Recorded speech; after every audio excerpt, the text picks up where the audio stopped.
Hey, this is truly Jacob, a writer again. This is my pen slash media and writing name if I ever write a story, so you probably won't see my face. Today we're going to give a summary over the Chronicles of Narnia, C.S. Lewis, The Silver Chair. Okay, so I have tried to do this video 2 times already, and I messed up 2 times. So let's go in it. I'm going to try to do a short summary. So basically, Jill and Eustace, they go to this one school. There's bullies trying to pick on them and stuff like that. So they run and they end up in Narnia. And it's or a land near Narnia. Well, Jill gets too close to the edge and Eustace tries to save her. Instead of Jill falling off the edge of the cliff, he ends up in a bubble. And Jill ends up meeting Aslan. Aslan gives Jill 4 signs. The first sign is you're going to run into Eustace again. He's going to see someone he knew before. You need to talk to that person and get him to help you to go on your quest. The second sign was you're going to go to the land of the giants. You're going to see something in words, follow the instructions of the words. And then the 4th sign was someone is going to ask you to do something in the name of Aslan. And so you need to do what they ask you to do. So she gets into a bubble, goes down to Narnia. The first person that she sees with Eustace is they see King Caspian in the distance, but he's so old that Eustace is like, I don't know if that's really him or not. I don't recognize it. But he literally gets on the ship before they have a chance to ask anyone what's going on. He gets on the ship leaves, and their help to go on this quest to find Prince Rylan leaves, because that's who they're looking for, is Prince Rylan. So they end up talking to owls. The owls are like, we could take you by night, but you probably want to go by the day. So they end up directing Eustace and Jill to Puddle Glum, and they have an owl discussion before they do this. And so Puddleglum ends up going on this quest with them, and the only one. They end up going to the land of the giants, and they pass sleeping giants, and then they wake up and they start throwing rocks. Then they come across a giant bridge, and they meet this knight and this lady, and the lady partially enchants them and makes them want to go to this giant castle and get a hot meal and bathe and get out of the cold air, because it had snowed at that point, and they had been walking for days. And so they get to this, ancient city of the giants, and Puddleglum sees something, but Jill and Eustace are in this rush to get to a warm, nice bed and bath and change of clothes and everything, so they keep going. And they get inside to the giants, and again, that lady that enchanted them, all you have to do is tell them that I recommended that you join their festival. And so the giants seem all happy to see them. They seem happy to see the giants, and they're gonna get fed, and they got the warm bath and got fed and everything. And so as time goes on, Jill, they end up, the king and queen and a bunch of the giants, they end up going on a hunt, and they get to stay behind. And Jill has a dream. It seemed like it was given by Aslan, and he's like, look out the window. And then she wakes up, and the other two come in, they look out the window, and in the hill, they see letters that say, under me. And so they devise a plan. Okay, we got to get out of here, so let's act like we're so excited to still be here. And their plan is to leave when the giants take their nap. And so they're in the kitchen, and they see a cookbook, and it's like, oh, here's how you make puddleglum. Here's how you make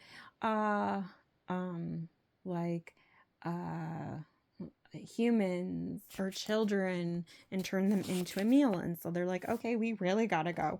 And so they figure out how to leave, and the hunting party comes, and they make it in this hole underneath the ground. And so they keep going further down, and they find the Earthmen. And the Earthmen bring them down even lower underground.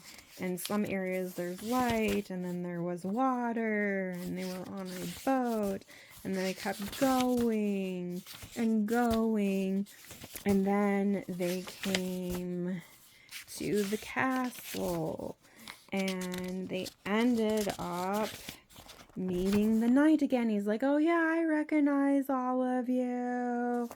And so they keep talking to him, and they get fed and everything. He's very nice hospital hostess, but he clearly tells them, like, for an hour at night I go into this rage, and literally I might even turn into something weird. And so they leave the room. Then the Earthmen leave the room, but Puddleglum insists, I have a curiosity, I want to see what's going on. So they go back in the room, and Prince Rylan is like, oh, okay, because they don't know he's Prince Rylan yet, but he's like the knight, and he's like, release me, release me, release me, I need to be released, this is when I'm the most sane.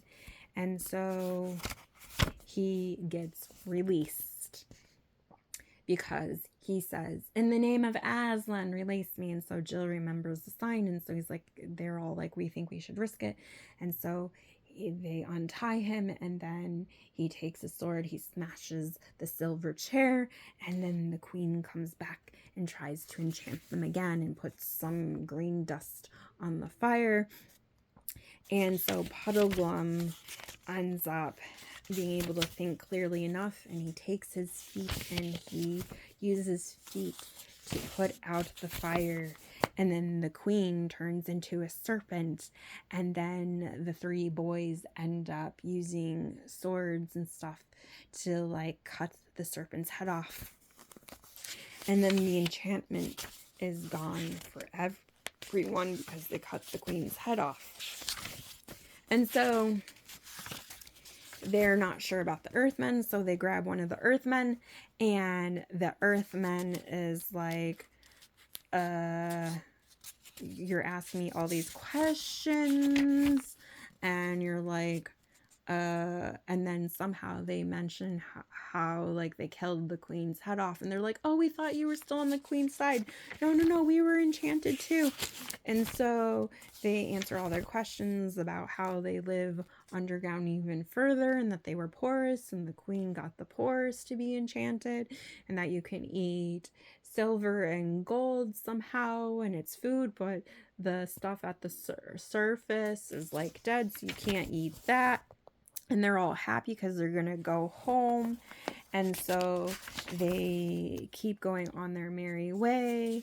And they come to the tunnel. And the queen was going to dig a hole straight into Narnia and take over Narnia. And make Prince Rylan marry her and be queen of Narnia through Prince Rylan all over again. And she said, oh yeah, you're going to be my king or whatever.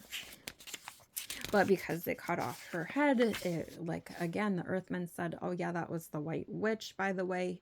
And the White Witch had killed Prince Rylan's mother.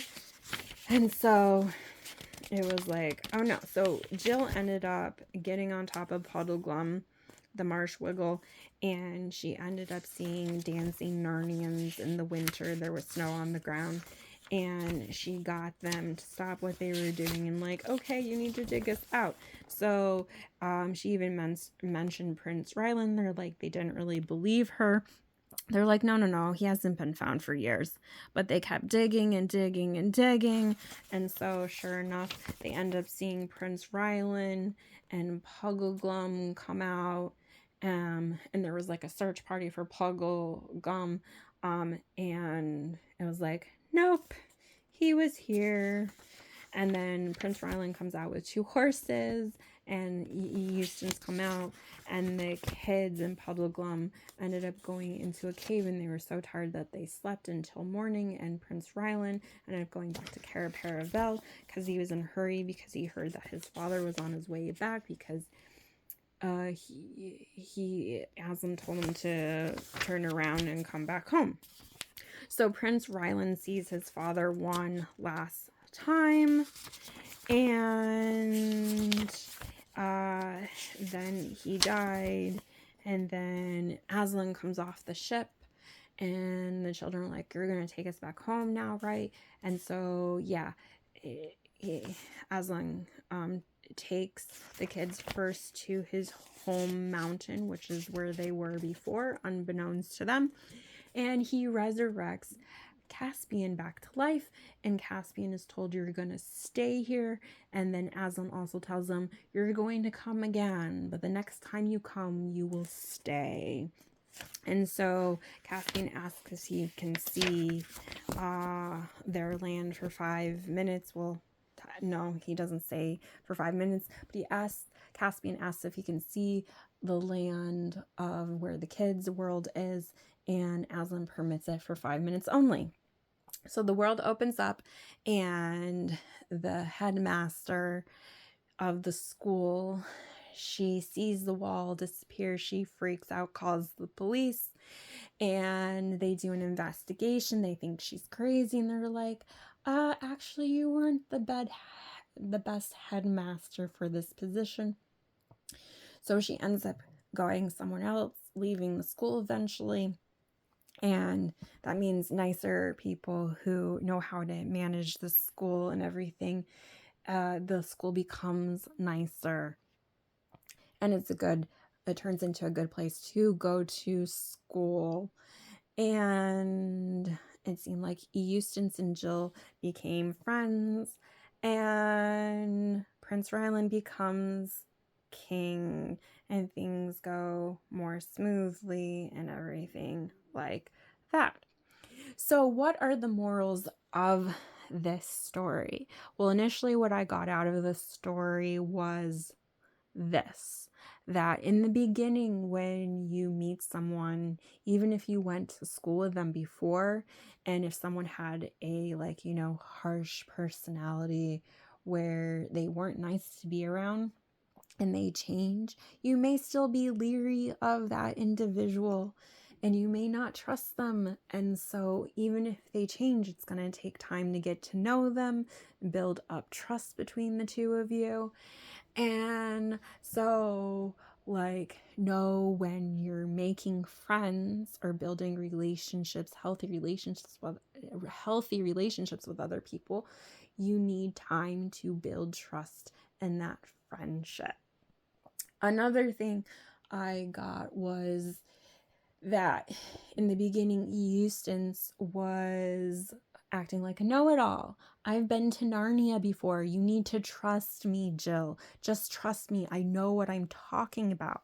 Again, if you don't have that relationship with someone where you have trust, you can't just demand someone to trust you. So literally, he had this attitude, Jill, I've been here before. You need to trust me no matter what. She didn't have the ability to do that because of her past history and knowledge of him in the past. So she got too close to the edge, and instead of her falling off the cliff, Eustace tried to save her, and instead of her falling off the cliff, he fell off the cliff. He ended up going into a bubble, so he went to Narnia safely. But like, it shows that in the beginning, like when it comes to, okay, I want to share this knowledge that I have with you, if you've just met the person in the first 5 to 10 minutes or even hour or the first day, like if you have all this knowledge and experience about, knowing how to drive a car or knowing how to operate some device or play a game, or this is how you do homework or something, they may not trust you. So you have to like step back and let them do their own thing and build that trust and rapport with that individual for them to be able to trust you. Another concept that came up is initially the first kind of thought that I had is when Eustace like fell off the cliff before Jill.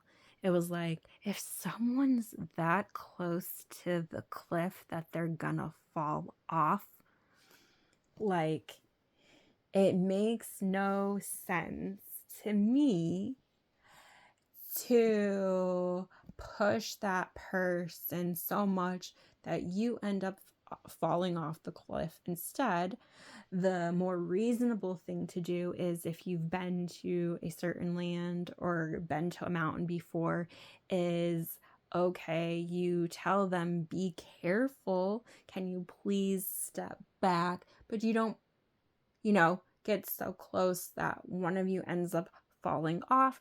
And so it's that, like, rescuers, like if you've been trained to rescue, or even flight attendants, what do they tell you? Okay, put your air mask down first before you assist someone else if it happens to go off while you're flying and you need oxygen, because you need to help yourself first and make sure you can breathe before you help someone else who is having trouble getting their mask on. So it's like the cliff experience is like, Eustace, what were you thinking? You should have stepped back. And then if you had stepped back, given Jill space, maybe you would have both stayed on the cliff. And like, you wouldn't have fallen off. And then Aslan would have told you both the 4 signs of how to find Prince Rylan. And then some of the signs wouldn't have gotten messed up. So it's like, he didn't know when to back away and give someone emotional space or mental space, process. Oh yeah, you're in another land. It's like he forgot. He freaked out when he came to Narnia the first time. So another parallel is, again, C.S. Lewis was a Christian. He's the AV version of the Bible. And he believed that when someone died, you were resurrected to life, back to life, like right away. And so that principle's in here. But there are other Christians who believe that when you die, the dead knew nothing, and that no one's resurrected back to life until the second coming of Christ. So if you are a Christian, depending if you're super conservative or what you believe, you may completely have a problem with these books because there's a witch in it. And in the other Bibles that we read, it says no sorcery, no witchery, don't read about these things. But this kind of explains a little bit more of like what is involved with witchery. Like, there could be an enchantment. It doesn't say in these other Bibles that there could be an enchantment. It just says stay away from them, but it doesn't explain what they actually do at all. And it doesn't explain how Jesus actually performed any of the miracles. Are there other details missing about how Jesus performed miracles that are essential to knowing, like, oh, how this would have actually worked. So I'm not sure what is what. And then again, C.S. Lewis, he brought these Christian principles in here where it's like the tribulation, your persecution, it's supposed to be short. If it is longer, it's supposed to be reasonable and tolerable and manageable, where it's like you can truly get through it. And so Prince Rylan in this story, to go to the surface, he was wearing armor every single time. So he got to see the surface. He got to be underground, but it's like he kind of got a break. But then when he was freed, it's like, I can't handle the armor, but I'm going to grab he couldn't handle wearing the armor, but he could grab his sword. So it like implied, oh, his tribulation, his suffering that he went through, being enchanted by the White Witch, it was manageable. It was doable because he had food, clothes, shelter. And then even the Earthmen, it seemed like they had those needs provided for them too. So they were, but again, when they got their freedom, they were overjoyed. And it's like, okay, we get to go back down deeper under land, because they didn't want to be at, like, they didn't want to feel the cold air or whatever. So, but depending on which version of the Bible you read, some are like imply that the tribulation could be a very long time, and then other versions are like, no, it's supposed to be short, it's supposed to be manageable. So the version of the Bible is like, when it's translated into English, the English translation, they don't all work together. So which Bible is actually right? Well, I know me, when it comes to pain and feeling pain, like, I'm in some kind of pain all the time. I have like muscle tension by my spine pretty much all the time. So it's like, I would like this health pain to go away at some point, and it's not. So, but it's like, the Bible is very clear that you will not be tempted above what you are able to handle, and will be provided a way of escape. Well, where's my way of escape? Because I can't handle this anymore. And people sometimes have the nerve to be like, oh, you're fine. You can handle it. You're okay. Well, you don't feel what I feel, so how would you know? Who are you to judge when I say I've had enough, whether I'm truly saying that I really have had enough and I can't handle any more, and you're saying, oh yeah, you can keep going on and on and on. So, we'll see what happens, but literally I'm at this place where it's like, if God really is the one you're supposed to worship, God has to prove his or her existence for me to worship that individual in the future. Otherwise, it's going to be a no. I'm sorry, I can't just blindly believe in you because this is what these Bibles tell me, because literally it doesn't make sense that a bunch of people would die a slow death if they felt any pain at all. They're not going to be able to die slowly with extreme pain. It just doesn't make any logical sense. As soon as you're dying in extreme pain, you're going to either recant your faith if the devil's killing you, or you're going to be like, I'm repentant. What do I need to do to be saved?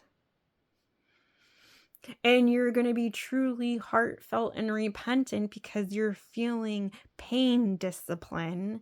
And you're like, oh, if that's sin, I want nothing to do with it. And you're going to develop a hatred towards sin because you're actually feeling real pain that hurts you. And you're like, yeah, that's evil. That's why you don't do that stuff. So the Bible that I have doesn't support oh, if someone actually experiences a high level of pain, that they would be able to die for God and worship God no matter what. Like the Bible supports, if you're going through persecution and stuff, you're on a very low pain level or a zero pain level.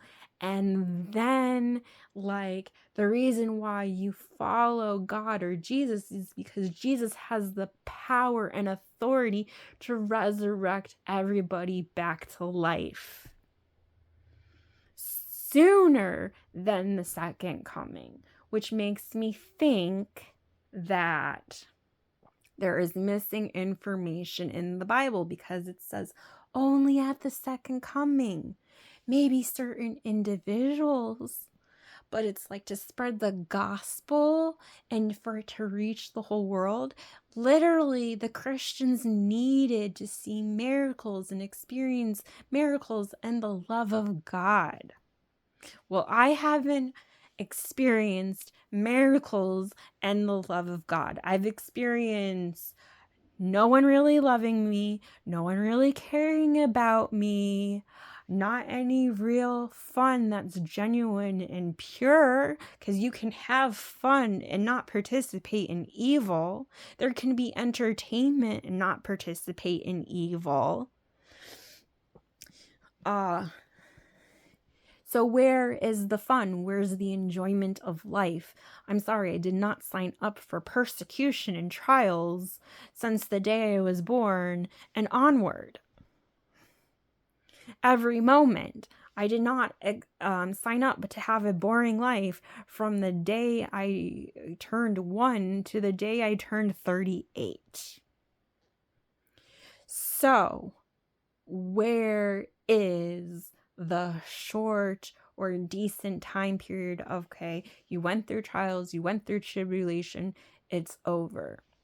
It doesn't seem like it's going to end anytime soon, so which makes me think I have a bunch of false Bibles. I have a bunch of books that are really stories.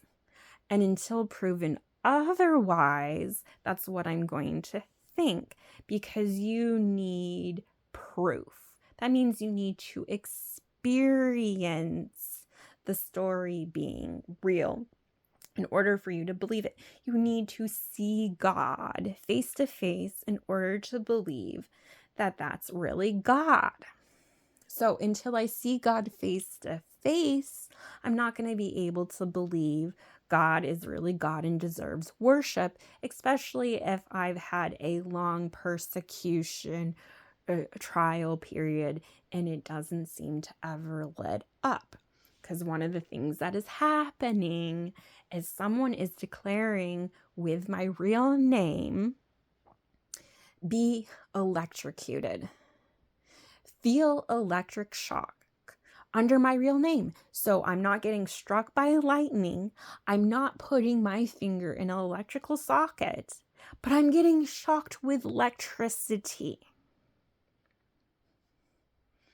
So part of this, of the Chronicles of Narnia, is I feel like I'm under some kind of enchantment, where it's like I'm not seeing things of how they're supposed to be, or I'm not understanding how it's possible to get electrocuted for a few seconds in high intense pain and be like, there was no one that had a shocker. I was not touching anything electrical to experience this shock. So why is electricity going through my body all of a sudden? It doesn't make any sense. So I am doing the best I can, but it's like Chronicles of Narnia. It's kind of like making me think, hey, if someone can electrically shock you without you touching electricity, that's some kind of enchantment or curse that you are under, dear. For real. Because you aren't trying to do anything to hurt anyone. You just want them to leave you alone, whoever they are. You want to experience peace, happiness, joy, love. And you're like, where do you get it? Where do you find true, genuine love? So that is my journey. Where do I find true, genuine love? Where do I find true happiness? How do I love myself? How do I get away from negative individuals that could be demons or some individuals with some kind of superpower or something that they have the ability to literally speak words of negativity over me is a possibility, where they're able to have me go through electric shock because no one was there face to face to cause me to be to experience electric shock in my body somehow. And it hurts. It hurts, and I'm tired of it. So I can really relate to the story of the Chronicles of Narnia somehow, where it's like weird things could happen to you. You could be under some kind of enchantment.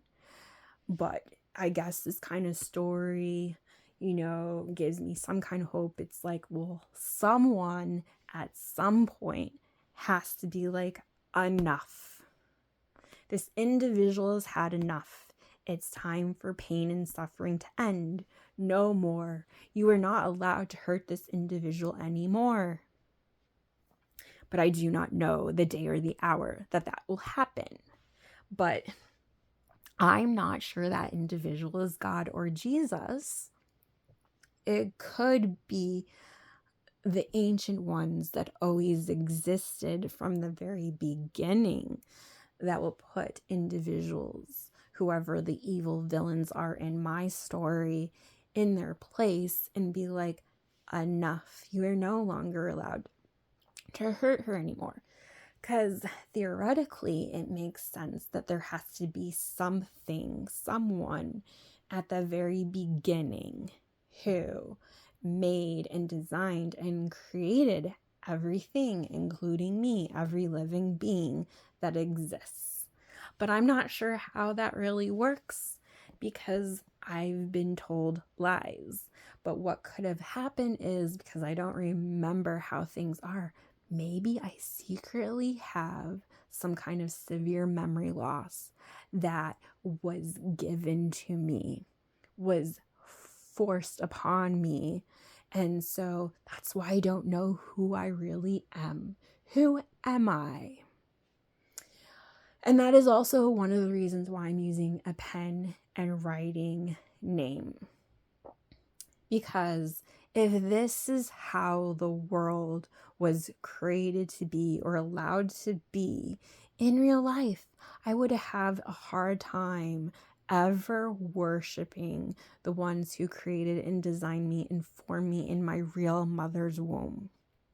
So I'm having a real hard time believing this is real life, because if this is real life, I want nothing to do with the ones who created me and formed me in my real mother's womb, because I am tired of the pain and suffering that I am going through.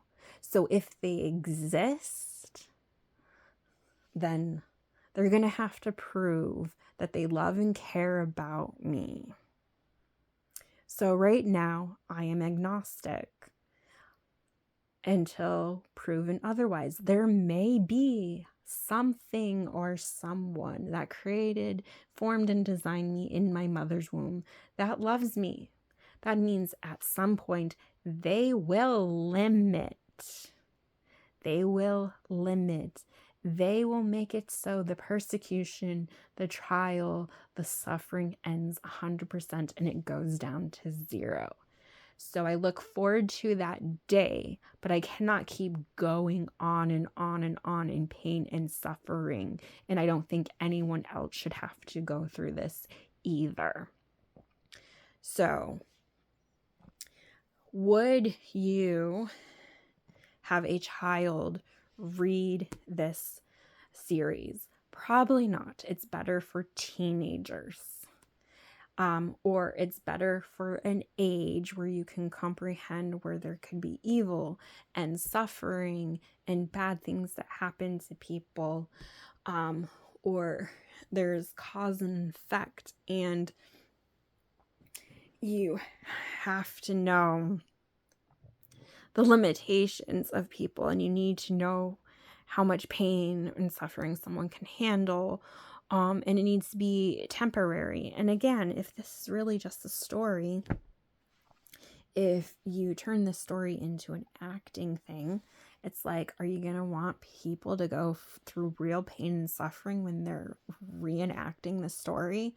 No. So you would make it done in a way where it's like there's zero pain. But you want people to act in a way where they understand the emotions and the suffering and the turmoil or whatever level of pain there is in this story, so it seems, accurate with how they're saying their words and stuff like that. Anyways, that's kind of my idea. So you may not like this video, that's okay. But if you have read The Silver Chair, the Chronicles of Narnia series by C.S. Lewis, what morals, what lessons did you get out of this book? So for me, pain and suffering has to end. It takes time to build up trust. Two people have to invest in the relationship. They have to want to be friends for this trust friendship to develop and blossom. So I hope you liked this video. If not, that's okay. If you don't like negativity, then you should stay away from reading negative books, and that's part of what this review is for. Until next time.